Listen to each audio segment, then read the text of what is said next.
Welcome to Signal to Noise by Riviera Partners, the podcast where leading executives share how they cut through the noise and act on what matters most. We go beyond the headlines to explore the pivotal decisions, opportunities, and inflection points that define their careers and shape the future of the companies they led. It's time to cut through the noise and get to the signal. Welcome back to Signal to Noise, and thank you for being with us through an incredible year. I'm your host, Owen O'Toole, and this is our special Best of the Year episode. 2025 has been a bit of a whirlwind of transformation, especially in the world of technology and commensurately in leadership. We've seen AI move from more than a novelty, but now as an absolute necessity, and that the role of the CTO has never been more critical. So we've been honored to host some truly visionary leaders. I have personally really enjoyed my conversations with the likes of Mike Abbott, Emilio Escobar, Tufik Bubez, Megan Rothney, and many others. And they've shared incredible and invaluable wisdom with us on everything from the importance of culture fit over a skills metrics in hiring to the leadership challenge of being the battery that energizes an entire organization. So as we look ahead to 2026, I know Riviera Partners is excited to continue guiding the world's best companies through this era of rapid change. We're going to be focused on placing the next generation of creative, high-impact leaders. But let's take a moment to dive into the best moments from 2025. How do you personally see AI revolutionizing the healthcare landscape? It's a really, really exciting time to be working in AI. I think we've been talking about it for a long time, but healthcare data has been so fragmented that we really couldn't necessarily action on all of the great ideas that people had. And I think what's really cool that's happening right now is the data assets are getting large and a little bit more controlled at the same time that the algorithm technology is kind of catching up. And so we're really starting to be able to put those two things together and put more products out on the market.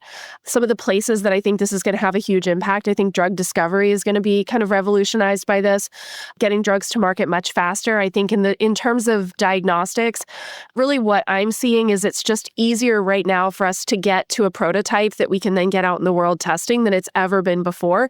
It's just incredibly exciting. And I think over the next 5 to 10 years, we're just going to see a huge shift in medical practice. How do you navigate the stress and the responsibility, honestly, that comes with these jobs?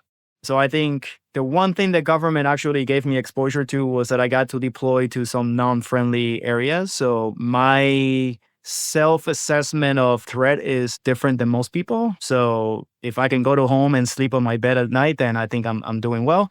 But, that's a long time ago and it's a different kind of mindset. But I think ultimately is, I can only control what I can control. So what the Fed is doing is like, okay, well, we learn all of that. The second thing is, and I don't want to speak to like specific cases or, SolarWinds CISO getting sued and things like that. I think there's, in my opinion, security or lack of is a lot of or non-business decisions that have led to separate outcomes.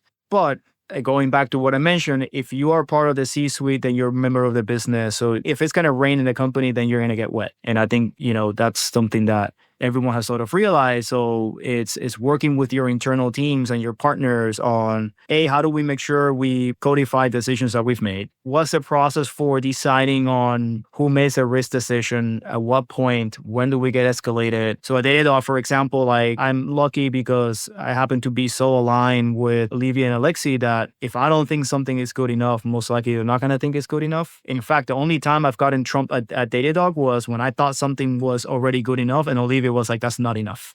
Which as a CISO is like, okay, fine, then we'll do what you say. I'm not going to push back on it. But ultimately ended up being like, hey, we have a good relationship. And I think this is what I advise every CISO to do is don't think of the specific because then you're thinking about me. Only think about how does this actually apply to as a company, as a business. Because again, if it's going to rain, then you're all going to get wet. Is work with your colleagues or who should be your coworkers and your leaders on as a company, how do we actually make risk decisions? How do we codify them so that if anything goes wrong, then yeah, you all take the blame, is fine. But then there's like the legal support, the insurance support, all that stuff. Yes, absolutely. And in reality, if you're not getting any of that support, when you stop thinking about for yourself and you're thinking about the business and you still feel like the support isn't there, then that's a good signal to say, hey, Riviera Partners, what do you have going on? Because I need something else.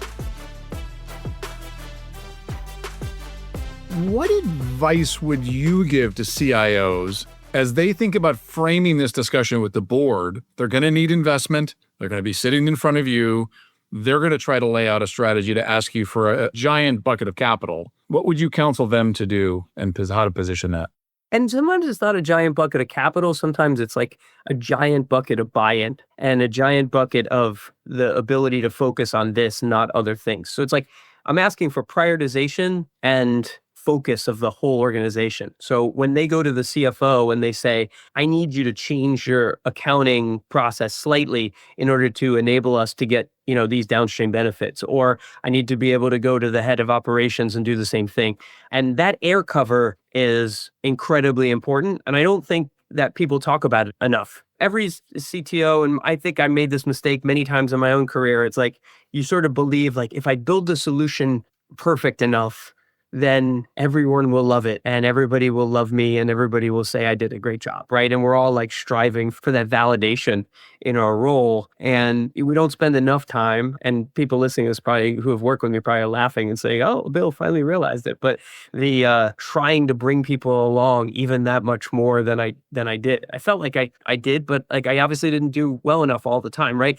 And it's like constantly generating that buy-in from the top and below to try to get them to lean forward into the change that's required so that we can have all the benefits of these futuristic technologies that probably will, in the fullness of time, make things pretty amazing. But the path to that is a little bit rocky. What are some of those signals you're looking for as to whether you need to evolve your team or somebody is starting to break on that continuum about their ability to continue to scale with the company? If you have signals or signs there, I'd love to understand those. There's quite a few signs that you can think of. The first sign is when the leadership team starts getting overwhelmed, right? That's when you need to start layering in specialized leadership, proactively, hopefully, but also intentionally. So another flag for me is when I start spending more time on process than actually moving the business forward. That's a strong cue for me that the organization has outgrown its current structure and you need to start looking. I hear stories how Jensen Huang of NVIDIA has like dozens, I think, of direct reports. I personally don't buy into that, for example. If you have too many people reporting to you, I think they're being underserved. The service to them and the service to I don't mean to tell Jensen what to do, but for me, that's time to bring in the next layer. But so that's kind of from the structural perspective. The other thing is when the company shifts phases from like building to scale to product market fit to go to market and so on. These are specific transitions that I've lived, that you live through. And then you need to bring in leaders who specialize. We talked earlier about 0, 1, 1, 2. You do need leaders to come and specialize at that stage. You can't brute force your way through it. An example, like for us at Cat.io, we just recently hit that moment on the go-to-market side, right? From the beginning, it was founder-led sales, which you expect an earlier stage company. We've been doing all the selling, all that kind of stuff, but we are now clearly past our PMF. And we needed to bring in somebody who's just going to focus on the go-to-market part. So we just brought in the seasoned go-to-market executive who just started just a few days ago, as a matter of fact, because now we're in that phase. So you have to look for these kind of cues and signals, whether it's organizational or process or phase of the company, bring in the right leadership at the right time. How do you find great talent in your career? And so like, I'm interested both in like a hiring perspective, but also what you did with Nebula, how you'd approach that question, like what you've learned about that over the last handful of years. Finding great talent for companies is the signal to noise question, I guess, that you and I are dealing with a lot in our regular lives, Michael. Certainly when I was working at Nebula and Untap before that, like you mentioned, Ed Donner in the past year, if people are interested in agentic AI, either as a hands-on developer or data scientist or as a more general business person, Ed has been in the past year creating some of the most popular agentic AI content on the internet. He has hundreds of thousands of students on Udemy, for example. So go check out his Udemy courses and he does an amazing job.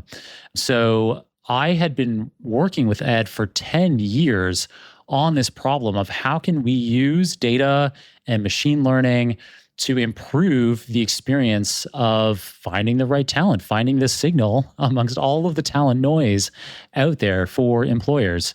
And so in 2015, I think 10 years ago, I joined a company that he founded and he was CEO of called Untapped, UNTAPT. And I was the chief data scientist there up until the pandemic when we were acquired. And then that led to Ed and me forming a new company that you mentioned there, Nebula. So we co-founded that with a third individual named Stephen Talbot. In either case, with Nebula or Untapped, the fundamental thesis was that there is a big opportunity here to build a SaaS platform that leverages data and machine learning to find more relevant talent for people. It's a huge pain point for so many hiring managers, so many organizations. How do I create a pipeline of the right talent? How do I interview them effectively? And for us in kind of recent years, a really big thing for us at Nebula was going beyond a keyword-based search to using encoding large language models in order to be able to, quote unquote, understand the meaning of language so that this is kind of a silly example, but one of the most popular programming languages in the world right now is Python. This is like a toy example, but it illustrates the idea. You wouldn't want to be searching for a software developer and have a snake handler show up in your results just because they have Python and boa constrictor written on their resume. So that's the kind of example that it's amazing to me that all of the big incumbent hiring platforms out there, they all use keyword-based searching. That is that simple and kind of at best they'll have these curated ontologies of relationships between different kinds of terms, but it's still very black and white. Whereas with Nebula, probably other companies out there that have had this idea, we can be using modern AI technologies to really understand all of the language and be able to pull up relevant information in context and get way more relevant results than any of the big existing incumbent hiring platforms can do.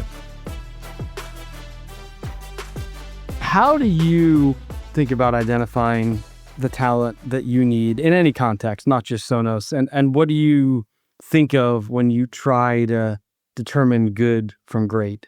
I think I've learned over time that we all get fooled, right? We have to be very careful is that a lot of our our initial impressions, we think we all can, determine who somebody is in a, even an hour interview, right? Or something like that. And so I've begun to rely a lot more. And I think over time, one of the other things I would highlight, Josh, is the importance of references at Sonos was higher than I'd seen everywhere. And usually, yourself and myself, we'd divide and conquer on that.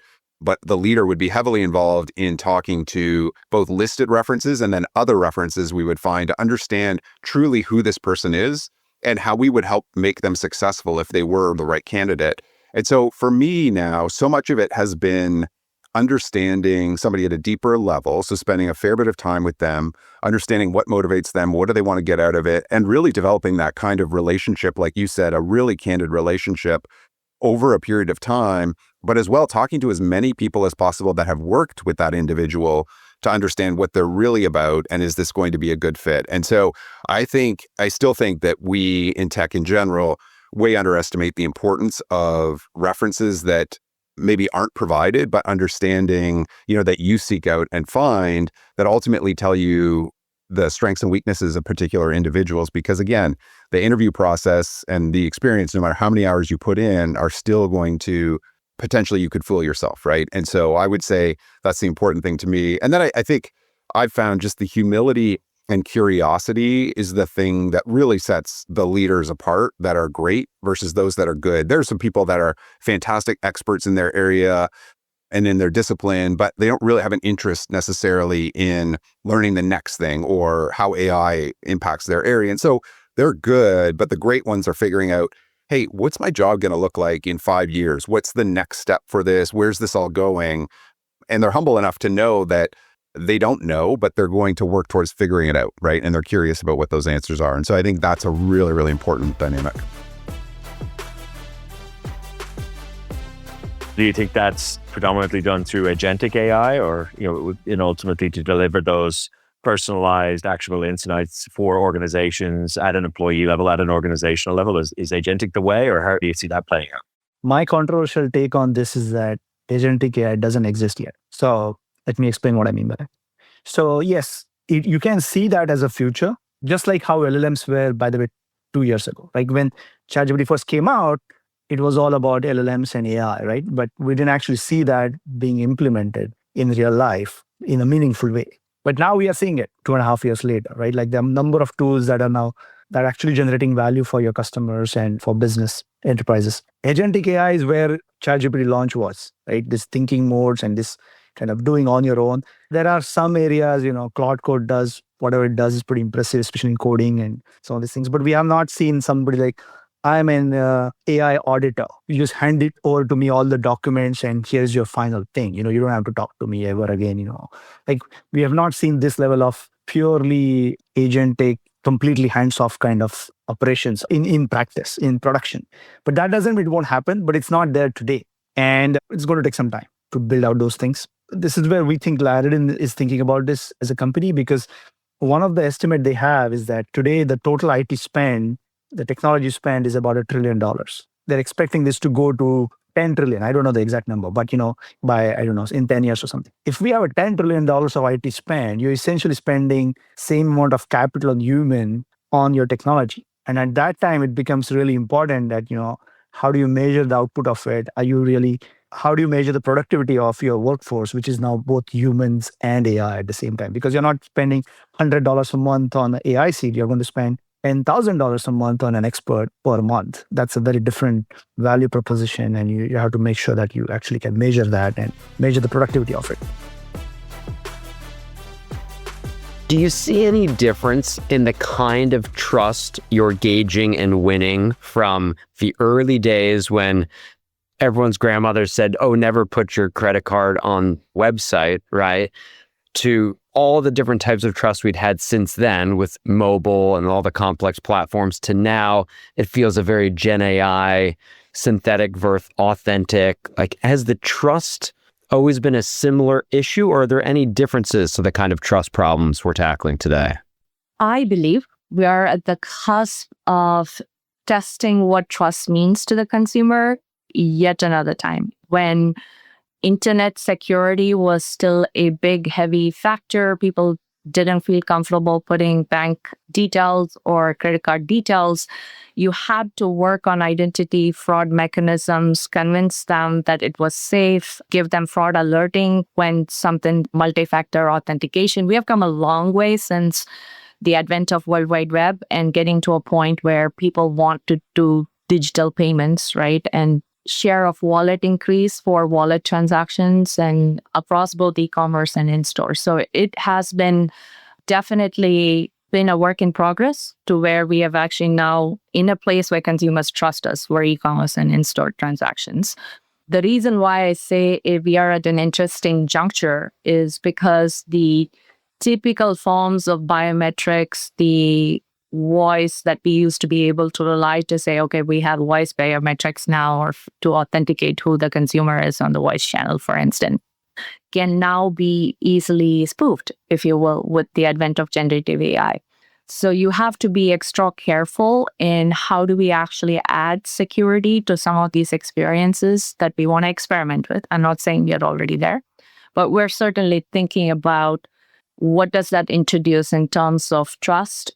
What does it mean to secure our systems that are actually interacting with consumers in those ways? So I think it's going to evolve because we have to rethink what is trust in a generative AI world and the new age of AI.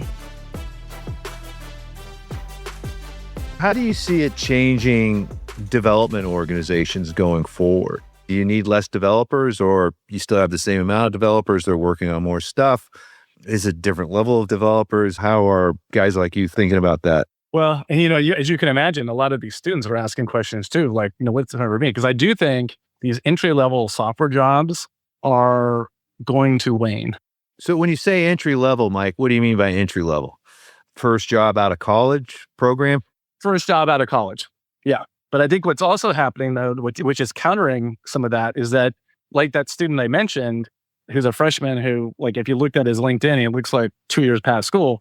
Kids are doing more interesting things much earlier in life.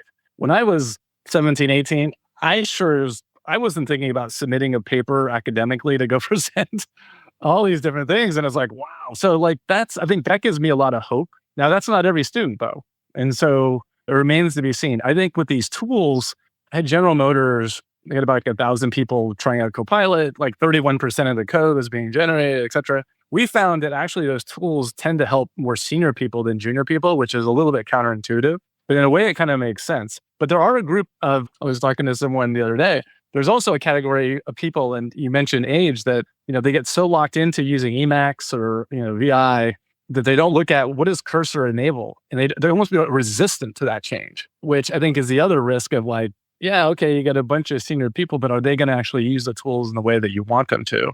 And so, there's real balance of getting these kind of AI native employees, which I think are really important, these folks coming right out of school, but ensuring that like your more senior talent, like Amosen, has that intellectual curiosity to want to go learn and unlearn maybe what things worked before that may not work today. I think the net of it all is that I think for tech companies, I think the impact's going to be smaller than for non-tech companies. And that's a wrap on the Best of the Year episode. Hearing all of those insights back to back really shows what a transformative and really insightful year it's been for technology leadership. I really want to thank again all our incredible guests for joining us, and a massive thank you to you, our listeners, for tuning in, sharing, and making Signal to Noise a part of your journey. So as the year draws to a close, we hope you take the time to celebrate your achievements, recharge that big battery, and gain clarity on your vision for the year ahead. We're so excited about what we're planning for 2026, and I hope and trust that you are too. Don't forget to review, subscribe, and share the episode with anyone who needs a little leadership motivation. Follow us on all the platforms, and we'll see you in the new year for more Signal to Noise. Until then, keep driving collaboration, embracing change, and finding those key things that will have the biggest impact for you next year. Signal to Noise is brought to you by Riviera Partners, leaders in executive search and the premier choice for tech talent. To learn more about how Riviera helps people and companies reach their full potential, visit rivierapartners.com. And don't forget to search for Signal to Noise by Riviera Partners on Apple Podcasts, Spotify, or anywhere you listen to podcasts.